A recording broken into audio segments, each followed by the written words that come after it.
It's no time to encourage violence. This is a national crisis. We need real leadership right now. Leadership that will bring everyone to the table so we can take measures to root out systemic racism. It's time for us to take a hard look at the uncomfortable truths. It's time for us to face that deep, open wound we have in this nation. We need justice for George Floyd. You know, I just had... This is Biden emoting Groundhog's Day. I did this video once before. I hated that video. That video was somewhat wrong and I missed something in the video. So let's do the video again and let's do it right. And I'm probably going to have somewhat of a fast pace on this because that video was slow as molasses and did not necessarily translate well. So let's have a little bit more energy. It's a long day. I did the entire show by myself today, working with Michelle, but running, starting early in the morning and everything else. Same thing is going to take place on Monday, but it did really well. But 2 jobs and treatments, I don't know, it's just a lot. But nevertheless, what is taking place right now, another night of protests. George Floyd, his 2 first names, which is always a little bit weird to me, but George Floyd was murdered by Derek Chauvin. Now, Chauvin has been fired. He's been going to be prosecuted, at the very least, for 3rd-degree manslaughter, or 3rd-degree murder, which is basically manslaughter. But he's been arrested. Now, the other 3 that were also fired, it's unclear on whether or not they're going to bring charges, but apparently they're looking into the charges for that. Now, they put on an order to a curfew. That curfew, I would wager, is going to get ignored. Now, right now, those protests have remained unabated. Before, yesterday, the prosecutor, Hennepin County, comes out, Freeman, and basically says, I have to look at the evidence. There's some contradictory evidence that kind of makes this point that this might not necessarily be a crime. Police station goes up in flames. Police station goes up in flames. And after that police station goes up in flames, he comes back today and basically says, I am prosecuting. Now, you can understand why. If you have a situation where something so egregious happens that a multicultural, interconnected group of human beings, black, white, gay, straight, whatever, come out in protest of something that was so egregious and so atrocious that it cries out for some level of justice to deal with it. Now, I've argued that justice don't exist, that there is no way to really balance the equation of losing that person's life and some kind of remuneration, be it financial or, for that matter, punitive. You can't make the gap. All of the things that made that person, and all of the feelings that were associated with that person, up in smoke. Whatever you do to the other person, you can't recreate that. By the same token, there is something, I think, where you can approach some notion of justice, even if you can't necessarily know what justice means in any real sense. I would say that if something is happening in your society that is propagating a situation over and over and over again where somebody is taking the bad ends of a dispensation of force by the sovereign, especially when it's inequitable and it's unfair, then if you're allowing that to propagate itself year after year after year after year, then there's no justice in that process. Even if you lock up an individual, but yet the same system that's in place continues to happen over and over and over again all throughout the United States without having a video camera there, without anybody being able to see that knee on that person's throat. If it continues to happen, then it's not justice. Justice requires some level of understanding that what is taking place is wrong and what is taking place needs to stop. And from a cultural level of understanding, just like saying, hey, rape is wrong and you don't necessarily have to make an argument about rape, then it should also be understood that regardless, even if a person stole something, even if a person, forged a check or whatever, that it doesn't mean the person gets a death sentence. I don't care what the person's race is. They should not get a death sentence for committing a crime, providing that the officer's life or something is not in danger, credibly so, and not just, I was terrified, look at his black arms. The prosecutor, at the very least, started off the measures of prosecutions. Now, this hasn't stopped the protests from continuing all across the United States, meaning it wasn't just Minneapolis right now. It's Atlanta, Washington, D.C., New York, and, of course, Minneapolis. This is Atlanta, the CNN headquarters. Now, the CNN headquarters gets totally trashed. Let's see if they're going to go to it. Yeah, the CNN headquarters gets totally trashed. That looks like DC, but I'm not quite sure. Like I said, it's taking place. Yeah, this is DC. All right, here's another one. Let's see, I thought I had one more. Okay, but I guess my point is these are taking place all across the United States. Another interesting thing happened with Secret Service coming into contact with protesters. Basically, there was a scuffle between Secret Service and the protesters who are pushing in repudiation of the killing of George Floyd and the system that would allow the propagation of that killing of George Floyd. The last point, or the 2 points I want to get to, is Chuck Schumer and Joe Biden. Now, Joe Biden and Van Jones. Joe Biden, in the speech that he gave, they said he's trying to emote. But it's emoting because he has nothing else to offer. In the case of Joe Biden, he has been uniquely guilty on two fronts in propagating a system. Regardless of what he's saying in this video, Joe Biden has spent the last 40 years propagating a system that has created incentives for that outcome of George Floyd, both on the economic end, meaning in not having access to the things that the person needs and the person being somewhat vulnerable in regards to their station in society and the things that they need to do in order to get from point A to point B. In cutting services with these neoliberal policies and making everything more expensive, whether it's education, whether it's healthcare, whether it's just getting a goddamn basic home. I am saying that the policies that Joe Biden has put in place, this willingness to cut Social Security, this crime bill, the NAFTA, and the way that it cut wages, those things matter. Those things matter. Those things dig into a person and make their lives that much more difficult. When Obama and Biden gave 95% of the income to the top 1%, did it matter that he was black? That he had allowed that much of an expropriation of wealth to the top? It was an issue of class. But let's just be very clear, that issue of class matters in the context of race when you have a large section where you could see these disparities in regards to the income level, in regards to how the criminal justice system engages and interacts, how the medical system engages and enacts. You could see these things in real statistical terms. And if you want to deal with the inequities, you should start there in one case. By cutting down the inequities, you also cut down on the racial hostilities between the various classes.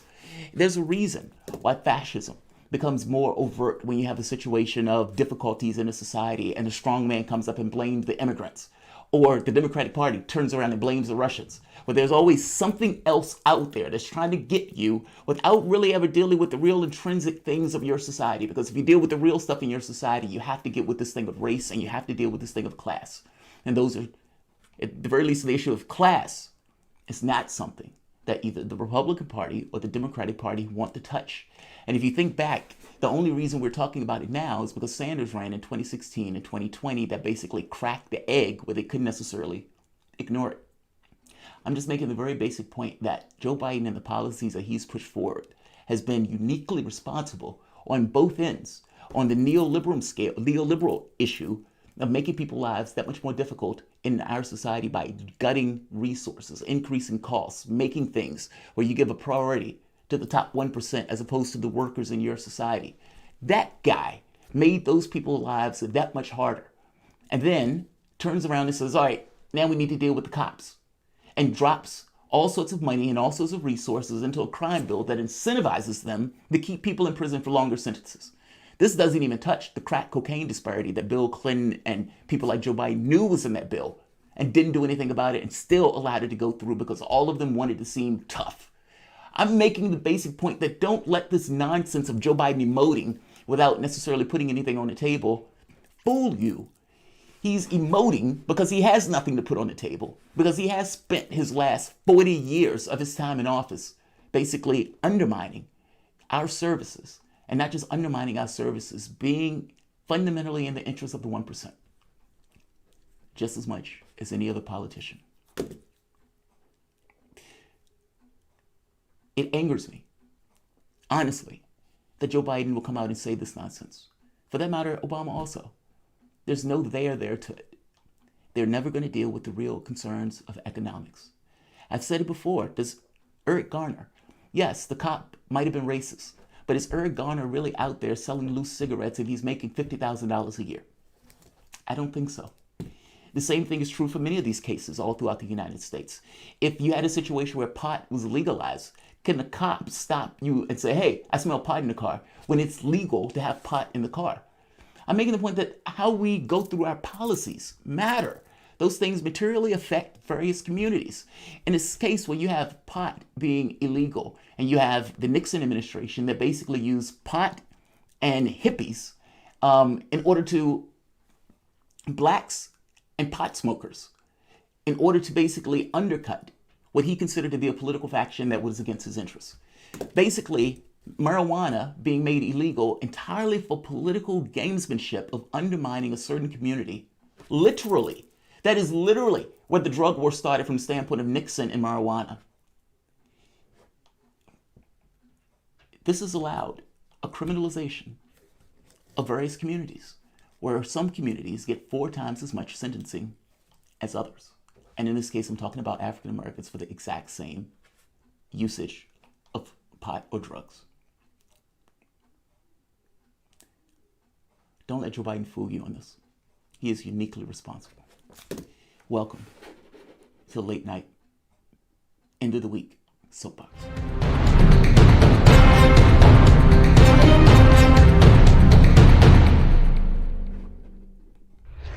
My name is Jamal Thomas. This is the Progressive Soapbox. Guys, if you dig this content, like, share, subscribe. You can always support this content through PayPal or Patreon. I'm not going to keep this one much longer. I do want to hit 2 parts that I missed. Like I said, the protests are all over at this point. Atlanta, Washington, D.C., New York City. CNN has been utterly plastered. Absolutely hilarious. For whatever reason, and it's the CNN in Atlanta, their building keeps getting attacked. Here is some of the people. This is CNN being The windows are being broken. They're painting. Graffiti is all over the place.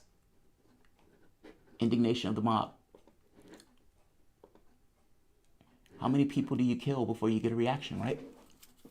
So let's go to Biden for the moment. Now, Biden, who is supposedly emoting, he's emoting. That's what he's doing. He's emoting.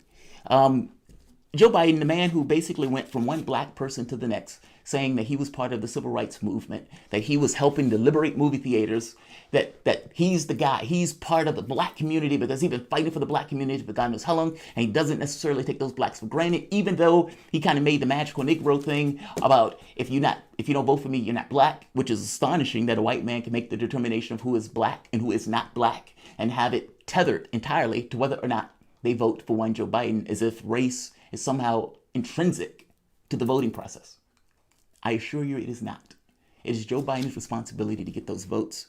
And again, I keep saying, rationally, any rational human being, when you ask them very basic question, if Donald Trump is indeed the apocalypse, to which you say he is, and if he's going to eat babies and kick puppies, he's going to end democracy, he's going to get rid of Social Security and Medicare, Donald Trump is going to be the end of America itself. If you are the Democratic Party and you're telling me that, then you also have to explain to me, why wouldn't you accept a policy like Medicare for All that has 88% approval among Democrats, expansion of Social Security, the elimination of student debt, universal elimination of student debt, not this kind of nonsense where you're going to shave people off the roads with some means test, but get rid of it. Again, a policy with 70% support, expanding or wealth or tax increases on the upper class. Those are things that are dramatically popular. Now, if you're calling for unity, how do you make a rational argument to me that you don't accept a policy with 88% support and another policy with over 70% support, but Donald Trump is indeed the apocalypse? Meaning, I don't want to make concessions, even with me admitting that this man is the apocalypse. How is it rational? How does any rational person make that case? It is more important to not accept concessions and to not unify the party, as opposed to accepting a concession that has 88% support and winning and beating Trump. But that's what they're telling us, and that's what they want us to buy. So Chuck Schumer is being asked this question about Joe Biden and about the leadership that he's exuding in this moment of the pandemic of both pandemics. Cops, especially in the context of African Americans, and COVID-19. When you compare Donald Trump's lack of leadership to Joe Biden's leadership, he's coming out with ideas and problems. He doesn't do what Trump does. Trump every other day is just pointing a finger of blame at this or that or the other thing and not solving the problem. Biden is showing steady, quiet leadership, and that's what people want. And the data that I am seeing shows that the faith in Trump's ability to handle this crisis is declining. Every day, more and more people learn that he has been unable to handle the crisis. When you compare Donald Trump's lack of leadership, whether Chuck Schumer realizes it or not, that's a backhand slap to one Joe Biden. Chuck Schumer basically said here, Joe Biden is having quiet leadership. Quiet leadership. That's what the public wants, quiet leadership. Now, he lets the cat out of the bag when he makes the point that Donald Trump, based on his inability to deal with the COVID-19 and people looking at him as being just criminally incompetent and being responsible for all of these lives being lost, over 100,000 at this point, not to mention 40 million jobs being lost, 40 million people without health care. They find him to be responsible for that, even if they accept that there was, some that they consider China in part responsible. But they don't let Trump off the hook, meaning his polling, especially from the standpoint of the older demographics, has started to decline.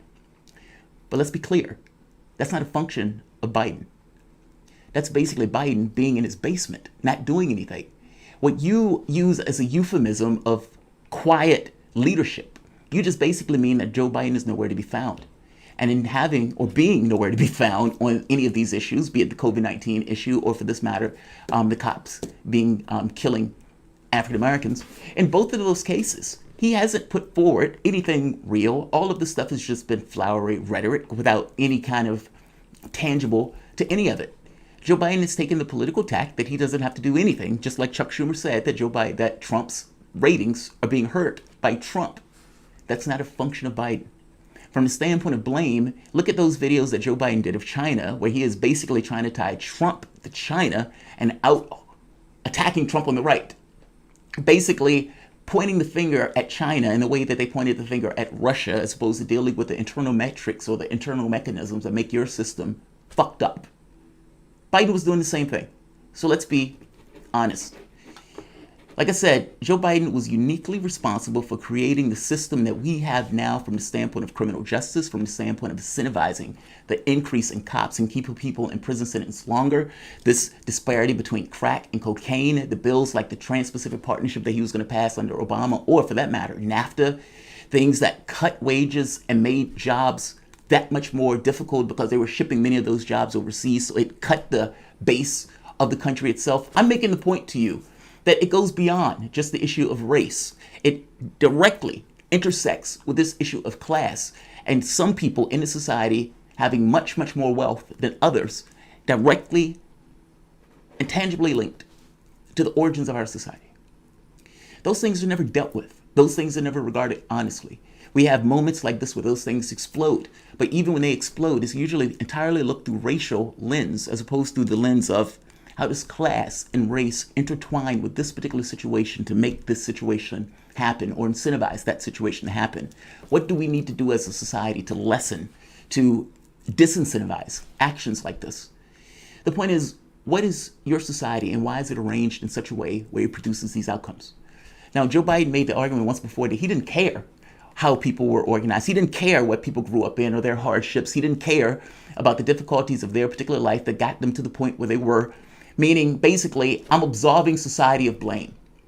Despite the fact that everything that person is, the hardest, worst person in the world from the standpoint of criminal justice, that person was still born, evolved engaged with all of these elements of your society that made that person who that person was. It wasn't a situation where that person came out of a magical door. No, there was one thing after the next in the way that your society was arranged, the pressures, the mechanisms, the things that it gave priorities to versus the things that they didn't, the things that they wanted to invest in, that they cared about, versus the things, again, that they didn't. Or for that matter, even the things that your society implicitly tells you are valuable as opposed to others. If there is no response when a person is murdered, then implicitly, we are not equals. If there is no way for the legal system, the justice system, to accommodate my interests when somebody who looks like me or somebody who's in my family gets murdered by a cop, then again, we are not equal. That is a priority that is given to one group over another group, especially if there's a disproportionate number of people who are being killed in those various groups. If you're going to make an argument to me, which is Van Jones is about to make, then Van Jones, the one thing that Van Jones needs to add to this is an issue of class. And that's the one thing that he leaves out of this.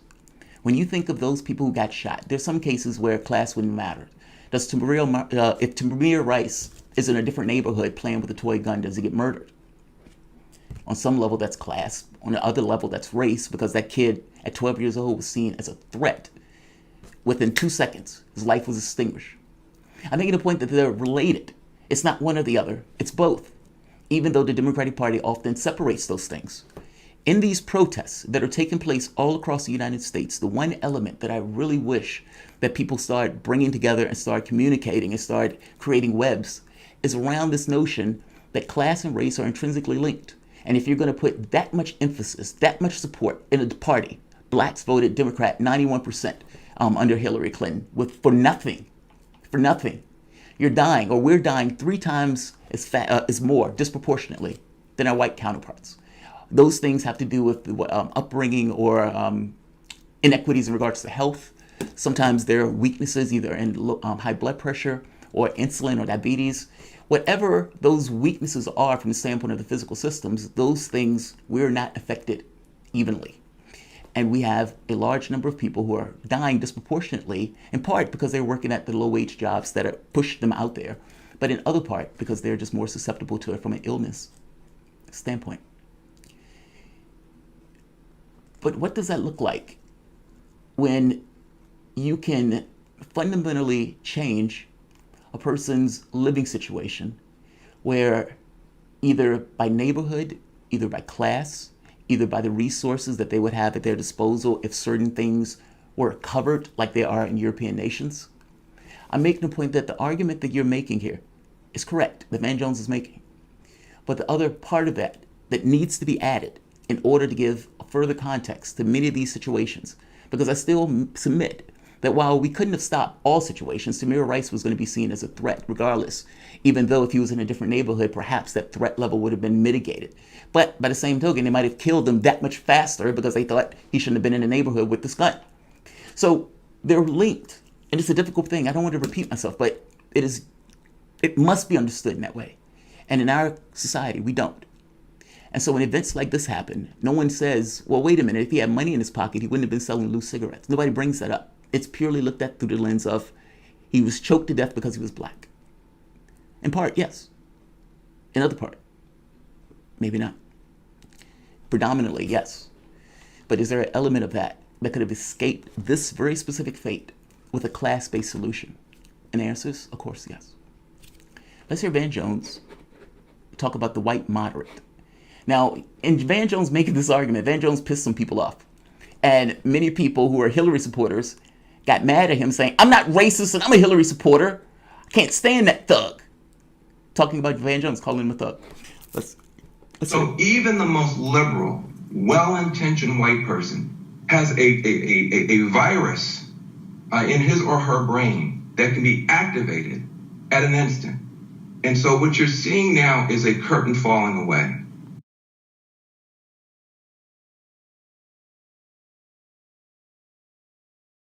It's not the racist white person who's in the Ku Klux Klan that we have to worry about. It's the white liberal Hillary Clinton supporter walking her dog in Central Park who would tell you right now, people like that, oh, I don't see race. Race is no big deal to me. I see us all as the same. I give to charities. But the minute she sees a black man who she does not respect or who she has a slight thought against, she weaponized race like she had been trained by the Aryan Nation. A Klans member could not have been better trained to pick up the police and pick up her phone and tell the police it's a black man, African-American man, come get him. Now think about what he's saying for the moment, because he is making a good point. I have family members that were in relationships with white women where they threatened that they would basically call the cops and have those cops come to the house knowing that that's somewhat of a threat on that person's life, because we have an idea in our heads that that cop is not going to appreciate that black man laying up with that white woman. That white woman who's making that threat knows that and is willing to use the political system or our legal system to settle scores. Now, the same thing is true for my wife. She has a friend, a brother, same thing. I guess my point is, Van Jones clearly has a point. If there's a discrepancy in your society in regards to how force is dispensed, where some groups get certain deference in dealing with the cops and some groups not at all. Some groups have a higher propensity of being arrested for the exact same crime. Some groups get longer sentences for the exact same crime. Some groups, for a drug that's pretty much the same, get far, far, far longer sentences for those things. Well, I'm going to point to that and say, yeah, that's a racial element, and there's a racial dynamic to that makes this stuff miserable. Now, the catch here is the moment that you know that, and you understand that that disparity of force is there in regards to the way that force gets dispensed between whether I call or whether I'm the object of that call versus somebody who is white who is making that call, or for the most part, the object of that call. You could see it in the protests. Look at the way that they engaged all of these protests, rubber bullets, flashbang grenades, all of those things right off the bat. Whereas in the other protests, you had armed militiamen take over the Capitol, and the cops just stood by there and watched. No issue. No issue. So clearly, Van Jones has a point. Here's the catch, though. If you're in society and you know that that's there, that's a card that you have in your deck. Whether you use it or not, that card is in your deck. And that card can be played when that card needs to be played. Once you overcome this level of, oh God, you're a really shitty person to do something like that. If you overcome that hurdle, you can actually do that. And you would keep that card there just for the moment where something bothers you to the point where you can overcome that hurdle of, oh God, this is really a shitty thing to do to somebody. The card is there, whether it's used or not. I think most people will have issues doing something like that. By the same token, that card is there, and let's not pretend that that's not used and that's not known. The other interesting thing is that everybody understood what was taking place. Meaning the thing that Van Jones is talking about, where the woman in the park was basically choking her dog to death, not having the dog on the leash like she was supposed to, but saying she was going to call the cops on the guy who said, put your dog on the leash. Now, both of these people are for the most part of the same class, but she understood that regardless of whatever his class is, the first thing they're going to see is the color of his skin, and they're going to engage in that way. Regardless of what the truth of that is, of what would have happened, the threat is there. Meaning the reality is less important than the threat itself and the threat being made. And that the fact that everybody understands what is taking place when she's making that phone call. Nobody turned around and said, why is she calling the cops like that? What does she expect the cops to do in this situation? No, everybody understood. Oh, wow, she's threatening that guy by basically people understanding that cops have a propensity to kill blacks, or at the very least have a higher propensity, even though they will also kill you or anybody else that gets in their way. In this very specific case, though, calling them in this way is a threat. The other part to this is class, and that's the part that Van Jones doesn't touch. The white moderate, if you're going to make that argument. Think for the moment of what Joe Biden has been doing. Joe Biden ran for 40 years locking up people in the criminal justice system, making longer sentences, making those sentences that much more harsh, that much more onerous, while simultaneously gutting social services and being perfectly willing to cut Social Security and cut these other services that people of color use. Well, everybody in the society uses them, but if you're talking about people who are at the lower end of the economic scale, if you're cutting the ability to eat, if you're cutting the ability for housing, or if you're cutting healthcare, well, those things are going to materially affect certain elements of the population more than others. Now, in doing so, don't you have to deal with those? And can you really ignore those issues of class when trying to engage issues of race? I would say the answer is no. Or whatever the vagaries of your society in regards to what we want to consider legacies of slavery or legacies of Jim Crow or legacies of racial behavior that we're trying to shake off as a society as we evolve. It is infinitely true that having money in your pocket, having resources, living in a decent dwelling, a decent house, where you don't necessarily have to worry about lead in your water, you're going to have lights on, you're going to be able to get access to medication, you're going to be able to send your kid to school without hundreds or tens of thousands of dollars. That's a different world. And dealing with those things produces better human beings. Think for the moment, what is a person? A person is not a thing unto itself, just floating in a void somewhere. That person is always somewhere and soaking in something. There's always an ideology, a point of view. Sometimes that stuff is just silent and goes unsaid, even though it's accepted almost as flesh to bone, like a fish in water. But something is taking place. Something of your society is being dumped into those individuals. What I'm getting at is, if those people are made whole, they have access to clean water, clean air, fresh foods. They have a sense of purpose and belonging in the job that they're doing, where they have agency and they feel like they're a part of something larger. Do those people turn out to be better people? Yes. Is that a societal and a structural thing where new neoliberal Democrats, once they got rid of the third way, these third way Democrats come in office, cut regulations, cut services, give more money to the rich in regards to tax cuts, with the money that you've taken from those services, either in the destruction of welfare or these kind of deals that these guys make, send it to the top. If you have 95% of the income gains that are going to the top 1%, where's the rest of the money to pay for the things that your society, meaning all of your society, and I'm saying this from the standpoint of class, where is the money coming from to cover those other things? And yes, people can say MMT and that Congress just makes that cash. But just from the basic politics that we have, where we're talking about money and we're talking about the way that money is spent and how you accrue money in regards to that type of stuff and how that money is spread out. If 95% of income gains are going to the top 1%, what does it mean for people's wages, for example? You can't disassociate class from race.